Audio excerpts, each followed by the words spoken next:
Hello everyone. Let's continue the topic journal entries.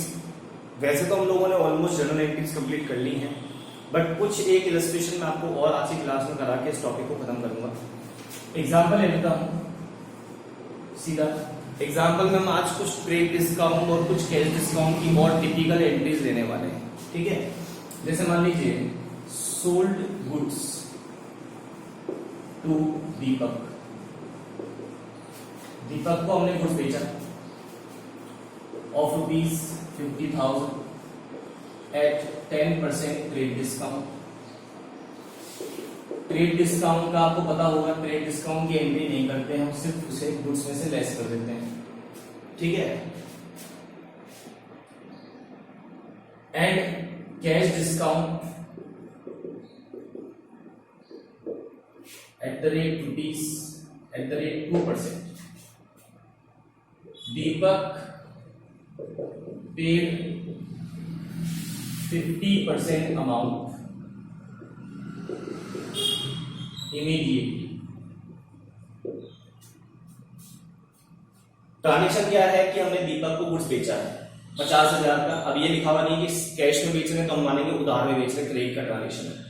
10% trade discount पर। ठीक है, अब पहली बात तो ट्रेड डिस्काउंट जब होता है तो हमारे लिए गुड्स की जो सेल प्राइस है, सेलिंग प्राइस, वो हम लोग 50,000 माइनस 10% ट्रेड डिस्काउंट, मतलब हम लोग उसको 5,000 लेस करके 45,000 लेंगे।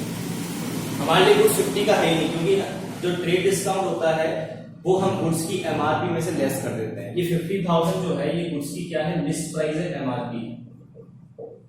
जब भी ट्रेड डिस्काउंट होगा पहले आप गुड्स में से लेस कर देंगे। तो एक्चुअली हम लोगों ने जो सेल करी है वो 45,000 की करी, 50 की करी ही नहीं है। अगर हम सामने वाले को क्या दे रहे हैं, ट्रेड डिस्काउंट। क्योंकि ट्रेड डिस्काउंट जो होता है वो एमआरपी में से घटाकर दिया जाता है कि भाई अगर मैं गुड्स आपको बेच रहा हूँ उसकी वर्थ जो है, उसकी एमआरपी जो है वो तो 50,000 है, लेकिन मैं भी अगर आपको 50 में बेच दूंगा तो आप क्या कमाओगे, मैं क्या कमाऊंगा। इसलिए हम लोग क्या करते हैं, जब सामने वाले को प्राइस में से कुछ डिडक्शन देते हैं कि ठीक है एमआरपी 50,000 है बट मैंने आपको जो है गुड्स 45 में दे दिया, तो सामने वाला भी जब कस्टमर को बेचेगा आगे, जिसको जैसे मैंने दीपक को बेचा, मान लो दीपक भी एक बिजनेसमैन है और वो आगे गुड्स को बेचता है तो वो 50 में बेच सकता है अगर 50,000 एमआरपी है। लेकिन अगर मैं भी उसको 50 में देता हूँ, वो भी आगे 50 में बेचता है, क्योंकि 50 एमआरपी इससे आगे तो हम ले नहीं सकते। तो कुल मिलाकर दीपक तो कोई प्रॉफिट लॉस कमा ही नहीं पाता।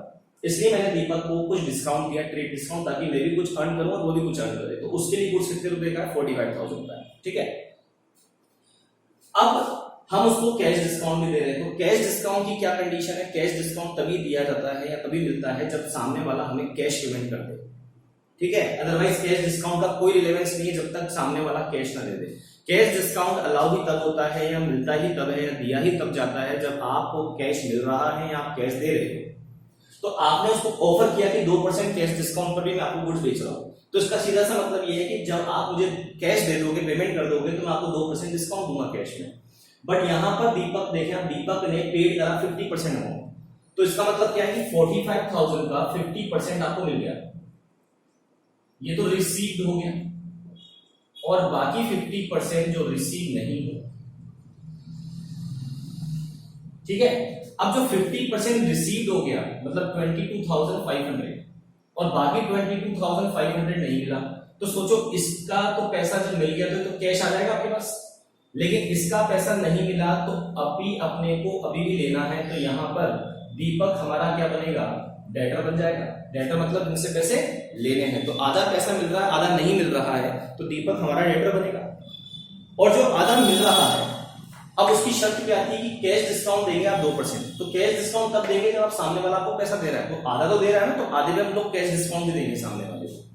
तो अब सामने वाला जो दीपक है उसको हम कैश डिस्काउंट देंगे, तो बताओ हमें कितने पैसे देगा। अब यहां पर हम बात करें कैश डिस्काउंट की, तो कैश कितना रिसीव होगा, 22,500 में से हम कैश डिस्काउंट लेस कर लें 2%, तो 2% कितना होगा, 22,500 का, 22,500 का 2%, तो ये होगा 450 रुपए। 450 रुपीज को काट लेगा, तो 450 जब इसमें से डिडक्ट हो गए तो सामने वाले से आपको कितने मिलेंगे, आपको मिलेंगे 22,050 रुपीज। समझ में आ गई बात की? ये थोड़ी कैलकुलेशन बता दूंगा। 45,000 का हमने गुड्स बेचा, 50 का तो बेचा ही नहीं क्योंकि 10% ट्रेड डिस्काउंट था। 45,000 में से आधा पैसा हमको मिल गया, आधा नहीं मिला। जो नहीं मिला वो हमको लेना है, उससे हम दीपक को डेटर बना देंगे। जो आधा हमें मिल गया वो भी हम आधा पूरा नहीं मिलेगा क्योंकि हमको सामने वाले को हम क्या दे रहे हैं, उसको कैश डिस्काउंट। कि कैश दे दोगे तो हमको 2% डिस्काउंट देना पड़ेगा आपको।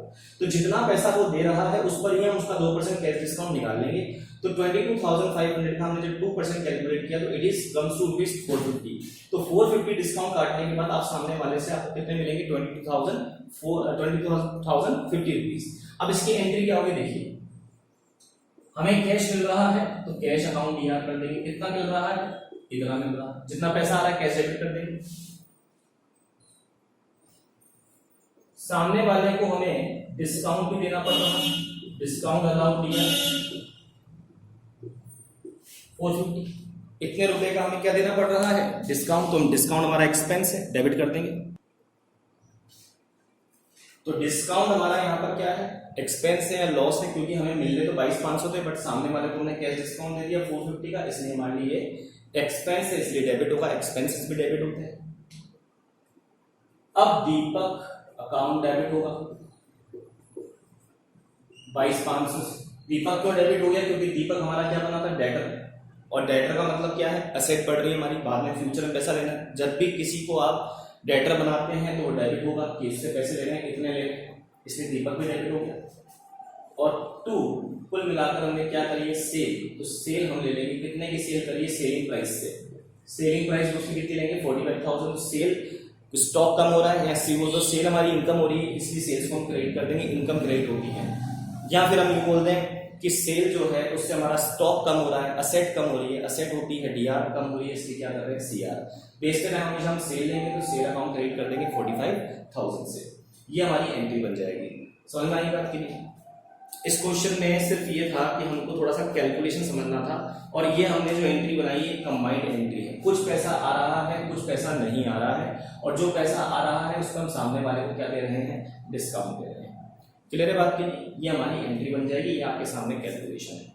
अब ऐसा भी हो सकता है कि मान लो हमें 80% पैसा मिल जाए, या सपोज हमें कुछ भी ना मिले। अगर हमें कुछ भी ना मिले, सपोज अगर दीपक ने हमें कुछ भी नहीं दिया, if Deepak not paid any amount, अगर हमें दीपक कुछ भी नहीं दे रहा तो क्या होता। अगर दीपक ने 50% दिया तो ये है। अगर मान लो दीपक कुछ भी नहीं देता तो हम क्या एंट्री करते, तो हम एंट्री ये करते, उस केस में एंट्री हम ये बनाते, दीपक से फिर तो पूरा ही पैसा लेना है 45,000, कैश तो आ ही नहीं रहा, पूरा ही पैसा लेना। और जब कैश ही नहीं आ रहा तो कैश डिस्काउंट की बात भी अप्लाई नहीं होती, इसलिए हम कर देंगे दीपक अकाउंट दिया और सीधा उससे 45,000।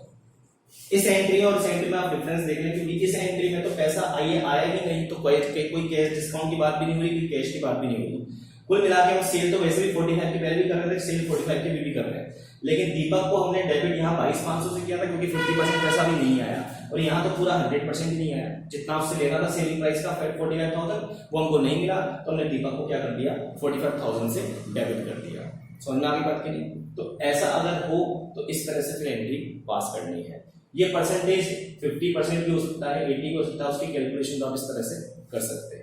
जितना अमाउंट दे देंगे वो डेटर के सामने, जो नहीं देंगे वो जो अमाउंट दे देंगे वो कैश के सामने, जो नहीं देंगे वो डेटर के सामने आ जाएगा। तो यहाँ तक की बात क्लियर है।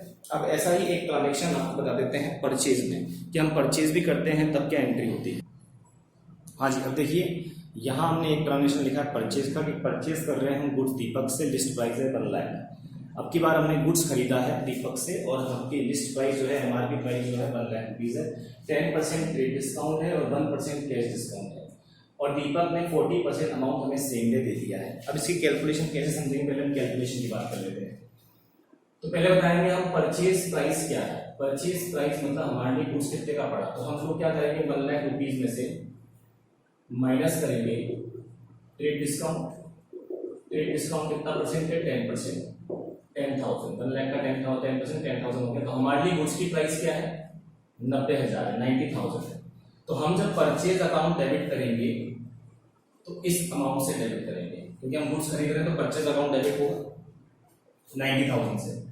अब इसमें से सामने वाला 40% अमाउंट पे कर रहा है, इसका मतलब 60% पे नहीं कर रहा। 40% पेड, 60% अनपेड। तो जो पैसा वो नहीं देगा उससे तो बनेगा हमारा क्रेडिटर, हमें देना है फ्यूचर में, मतलब जिसको जितना पैसा हम दे देंगे, और जितना पैसा हम नहीं देंगे उससे वो क्रेडिटर बनेगा, जो दे देंगे वो कैश में हम पे कर देंगे, एंट्री कर देंगे उसको। तो 90,000 का 60% कितना होता है? 90,000 का 60% होता है 54,000, ठीक है। और 40% कितना होता है? 36,000। अब जो हम पे नहीं करेंगे उससे तो दीपक हमारा क्रेडिटर बन जाएगा। क्रेडिटर लायबिलिटी है, लायबिलिटी बन रही है हमारी, और लायबिलिटी सीआर होती है, मतलब हम दीपक को क्या कर देंगे? सीआर कर देंगे। और 40% जो हम पे कर रहे हैं कैश में, तो हम कितना पेड करेंगे? Amount paid. ये कैसे निकालेंगे हम कि 36,000 जो उसको देने हैं, अब उसमें से हम कैश डिस्काउंट माइनस कर लेंगे 1% का, क्योंकि जब हम सामने वाले को पे करेंगे तो सामने वाले ने ऑफर कर रखा है कि 1% कैश डिस्काउंट दे दूंगा। कैश डिस्काउंट तभी मिलेगा जब आप पे करोगे सामने वाले को। 36,000 का 1% हो गया 360, तो आप सामने वाले को पे करोगे 35,640। ये एक्चुअल अमाउंट पेड है, ये आ गया आपका अमाउंट पेड, ठीक है। तो अब इससे एंट्री बनाते हैं। एंट्री क्या बनेगी? देखिए, what we are doing, we are purchasing goods, purchase account debit होगा, और परचेज कितने का किया आपने? गुड्स 90,000 का, 90 से डेबिट होगा। इसके बाद आप कुछ पेमेंट कर रहे हैं कि परचेज के लिए पैसा जा रहा है, कैश क्रेडिट होगा, कितना पैसा जा रहा है? 35,640। कुछ आपको पे करने पर डिस्काउंट मिल गया, इसको हम बोलेंगे डिस्काउंट रिसीव। ये हमारे लिए एक तरीके से इनकम है। इनकम क्यों है? क्योंकि हमें पे तो 35,000 ही 36,000 करने थे, बट कुछ हमें डिस्काउंट मिल गया, इसलिए हम लोगों ने डिस्काउंट को क्रेडिट कर दिया 360। हमें मिल गया, हमें फायदा हो गया, इसलिए जो प्रॉफिट है वो सीआर होता है, हमने सीआर कर दिया। और जो पैसा हमने अभी नहीं दिया है वो देना है दीपक को, 60% अमाउंट, और वो कितना आया था? 54,000। उससे हमने दीपक को अपना क्या बना दिया? क्रेडिटर बना दिया, हमारी लायबिलिटी बन गई। लायबिलिटी है, इसलिए हम लोग क्या करेंगे? सीआर कर देंगे। तो पहले वाले एग्जांपल में हमने देखा दीपक डेटर बन रहा था, इस एग्जांपल में दीपक क्रेडिटर बन रहा है, क्योंकि उसको पैसा भी दिया नहीं, देना है। समझ में आ रही बात की नहीं? अब यहाँ पे भी ये मान लीजिए कि हम लोग दीपक को 40% अमाउंट हमने दे दिया। अगर दीपक को हम नहीं पे करते, इफ नथिंग पेड टू दीपक, कुछ नहीं देते, तो क्या होता? तो फिर हम एंट्री करते कि परचेज अकाउंट दिया टू दीपक, कि पूरा ही पैसा देना है, तो दीपक अपना क्रेडिटर फिर कितने से बनता? 90 से। तो 90,000 रुपीज हम लोग क्रेडिट कर देते दीपक में, अगर हम कुछ भी पैसा उसको नहीं दे रहे होते तो। दे रहे हैं तो आपके सामने ये सिनेरियो है। अच्छा, ऐसा भी हो सकता है, मान लीजिए हमने पूरा पैसा दे दिया, इफ फुल अमाउंट पेड, अगर मान लीजिए पूरा ही पैसा दे दिया तो क्या होगा? तो दीपक क्रेडिटर नहीं बनेगा, फिर पूरा पैसा दे रहे हैं तो हम एंट्री क्या करेंगे? परचेज अकाउंट दिया, परचेज को हम डेबिट करेंगे क्योंकि गुड्स हम खरीद रहे हैं, कितने का? 90,000 का। अब पूरा पैसा हम दे रहे हैं तो लिखेंगे हम टू कैश, और कुछ अमाउंट हमें क्या मिल जाएगा? डिस्काउंट। पूरा नहीं देना पड़ेगा, 90,000 में से कुछ अमाउंट हमारा कट जाएगा। कितना कटेगा? 90,000 जो हम दे रहे हैं पूरा ही दे रहे हैं, तो 90,000 पे हमें मिलेगा 1% कैश डिस्काउंट। तो 90,000 का 1% कितना हो गया? 900। और फिर हम उसको पे करेंगे कितना? 89,100। ठीक है। इस केस में डिस्काउंट कैसे निकाला हमने? 90,000 का 1% डिस्काउंट निकाल लिया 900। तो 90,000 में से 900 डिस्काउंट मिल गया, बाकी अमाउंट हम दे रहे हैं, कैश जा रहा है 89,100 कैश के सामने आ जाएगा। तो इस तरह से डिफरेंट केसेस बन सकते हैं जर्नल एंट्री में, खास करके परचेज और कैश, परचेज वाली एंट्री या सेल्स वाली एंट्री में जब डिस्काउंट हो, कैश डिस्काउंट, क्रेडिट डिस्काउंट एक ही ट्रांजेक्शन में आ रहा है। तो यहाँ से आपको बात समझ में आ रही है, कैश डिस्काउंट तभी अप्लाई होता है जब हम लोग पेमेंट कैश में करते हैं। अगर हम कैश पेमेंट नहीं करेंगे तो कैश डिस्काउंट अप्लाई नहीं होगा।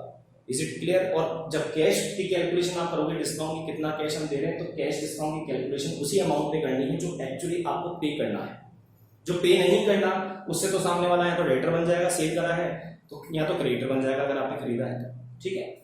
सो ये हमारी अब जर्नल एंट्रीज लगभग कंप्लीट हो गई है। अब हम आगे से अगली क्लासेस में एक नया चैप्टर स्टार्ट करेंगे। आज के लिए इतना ही देते हैं। Thank you so much.